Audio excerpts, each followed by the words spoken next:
Trigger warning. This story mentions child abuse. If you or someone you know is a victim or is sensitive to the topic, please click out and watch some of the previous creepypastas listed on the channel. If not, then sit back and enjoy. My little sister Ella died a year ago. She was only 12. The doctor said it was natural causes, but there was nothing natural about what happened to her. The truth is, our family killed her, slowly. Over years of cruelty, it wasn't sudden, but a slow, deliberated breakdown of her spirit, of her soul. They broke her. Our father died when we were young, and my sister and I were taken in by his side of the family. It was supposed to be temporary, until our mother can get back on her feet, but it wasn't. Ella suffered the most. My father's family, my uncle, aunt, cousins, hated us. They hated her. They were monsters, but they were faces of family. The worst part, I couldn't do anything to stop it. I tried to protect Ella, but I was a kid too. She'd get locked in the basement for days, the door clicking shut behind her while my aunt turned the key with a smile. Sometimes they'd forget to feed her. Other times they do it on purpose. It wasn't just the physical abuse. It was the torment. The things they'd say to her. They'd love to make her feel small and powerless. I remember seeing her eyes when they told her she wasn't worth anything. That no one would miss her if she disappeared. Her eyes went empty. Dead. I didn't realize that. In a way, she had already died long before her heart stopped. Ella's death was a relief to them, a way to erase their guilt, bury their sins. I think they believed deep down that once she was gone, all the things they had done would be buried with her. They never expected what would happen next. At the funeral, something strange happened. Our mother, broken, hollow, not really there, stood apart from the rest of the family. She wasn't crying. She hadn't cried since the day Ella died. I watched her walk up to the casket, hands trembling as she touched Ella's cold face. For a moment it looked like she was about to break down, but she didn't. Instead, she leaned over Ella's still body and whispered something into her ear. I wasn't close enough to hear it, but I saw the look in her eyes. I'll never forget that look. It was unsettling. Like she was speaking to someone she knew would hear her. Someone who wasn't really gone. Later that night, I asked her what she whispered. At first, she didn't answer. She just stared at me, her expression unreadable. But then, in a voice that was barely a whisper, she told me. I told her to avenge me. I didn't understand what she meant at the time. I thought it was just her grief talking. After all, the family had taken everything from us. I thought she was just angry, broken. But now, looking back, I realized it was something much darker. The first sign that something was wrong happened the night after the funeral. It started with the sounds. It was subtle at first. Soft whispers that seemed to come from the walls, like distant voices carried on the wind. But the house was still. There was no wind. I remember standing in the hallway, holding my breath, listening, but it wasn't random noises. It was too clear, too deliberated.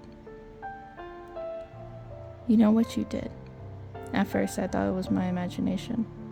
I told myself I was just hearing things, but the whispers grew louder each night. They weren't coming from outside. They were inside the house, crawling through the cracks in the walls, echoing in corners. Sometimes I'd catch a word or two, but other times it was just the soft, almost pleading sound of a voice I couldn't place. But the others heard it too. My uncle, the cruelest of them all, was the first to crack.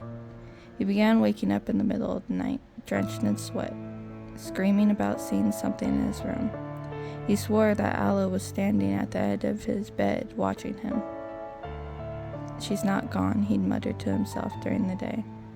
Pacing back and forth, his eyes were wide, sunken, like he hadn't slept in weeks. "She's still here." No one believed him. They thought he was losing his mind, but I believed him, because I saw her too. It started small. Out of the corner of my eye, I catch glimpses of her, just for a second, standing in the doorways or reflecting in the windows. She was never close, never fully there, but it was her. I know it was. Her face was pale, hollow, and her eyes, they weren't the same. They were dark, like empty pits. Staring back at me, her expression never changed. It was like she was waiting for something or someone. I tried to ignore it, tried to convince myself that it was just my mind playing tricks on me. But deep down I knew. Alla wasn't resting, she was waiting. Then the scratches started. It was one night I heard it, a slow, deliberate scraping sound, like nails dragging across the wall. It came from inside the house, from the basement, where they used to lock her away. I wanted to believe it was a rat, or maybe just the house settling. But when I went downstairs to check, I found something much worse. The walls were covered in deep scratches, gouged into the plaster as if something or someone had been clawing at it, trying to escape. But that wasn't the worst part. Above the scratches, carved in the same jagged lines, were the words I knew weren't there before. "You will pay." My uncle was the first to die. They said he fell down the stairs in the middle of the night. That was a tragic accident. But I know what really happened. I saw his face before they covered it. His eyes were wide open, filled with terror, as if he had seen something that shouldn't have been there. After he died, things escalated. The whispers became louder, more insistent. The footsteps started, slow, deliberate, like someone was walking through the house in the dead of the night. Every time that happened, I would freeze, listening, praying it would stop, but it never did. My aunt, who had locked my sister in the basement so many times, began hearing voices. At first, she thought it was just her imagination, but the whispers followed her everywhere, in the bathroom, in her bedroom, even in her car. Always the same voice, always Ella.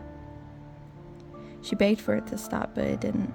She started sleeping with the lights on, but that didn't help her either. One morning, I found her sitting on the floor of her room, eyes wide and vacant, mumbling to herself.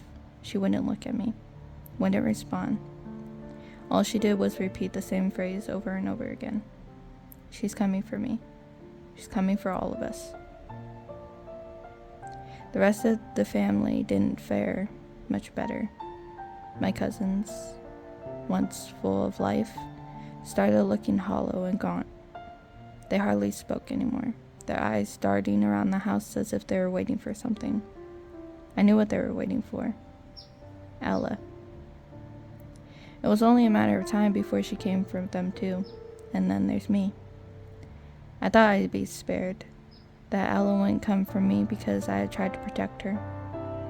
I wasn't like the others, I loved her, but lately I've been hearing something too.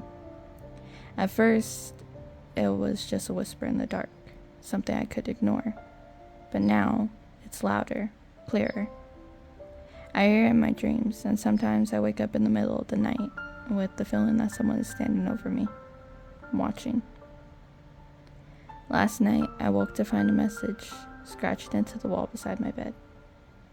"I'm coming." And I know she is.